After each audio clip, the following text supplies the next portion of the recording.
How's it going, Subi owners? Today we're going to take a look at the Thule Verse and we're going to see how well it fits on our 2023 Subaru Outback. Now, as you can see on the back of this vehicle, it doesn't block up much as far as your tail lights and your license plate, so it's going to work out pretty well for most types of bikes. So let's take a closer look and see what's special about it. Now, the Verse does a really good job of being versatile for your needs. So it allows you to get two bikes on the back of your vehicle with about 11 inches of space between them. It also gives you full access to your cargo area just using your tilt feature. And you can see this allows you to get all the way in the back of your vehicle without having any contact. So if you need to change your shoes or have a drink at the end of your ride to rehydrate, you're good to go using the Thule Verse. A really cool thing about this is set up so you don't have to have any tools. Your straps aren't just regular straps. These are actually full-on ratchet straps. So you can tighten down your wheels and make sure you have that nice and easy snug connection. You just press down to remove it entirely.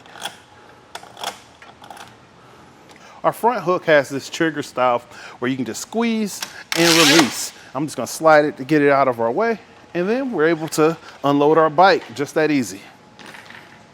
The Verse is going to be able to support a wheel up to 29 inches in diameter. Now our front tray is going to support wheels up to 5 inches wide. A thing that's really cool about it is that it's kind of sectioned off. So if you have fat tires, it's going to rest in here. If you have road bikes, it'll actually rest right in here in this little groove.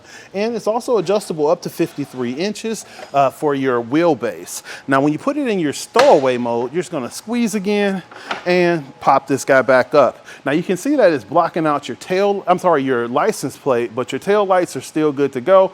Your sensors and backup camera definitely pick this all up. An extra measure of security and stability is your anti-rattle system. This is where your lock is to secure it, as well as the knob for your anti-rattle system. So once you unlock it, you're able to loosen and crank the shank itself out of the receiver. So I'm gonna loosen it up a little bit and you can see how much slack this is helping resolve.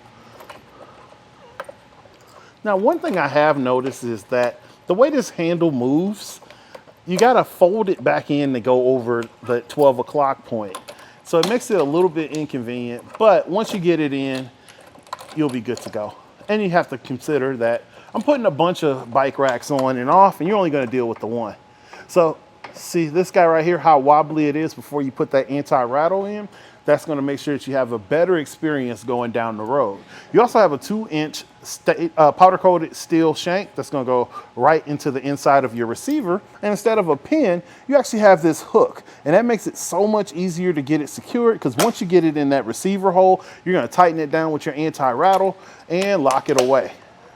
No matter where you're from, I've heard Thule pronounced Thule, and a few other different ways. Why don't you go ahead and comment below how you think it's supposed to be pronounced. Now, in general, when it comes to your bike rack, I like having something that's easy to use, tool-free, and allows you to get down to what you're really trying to do.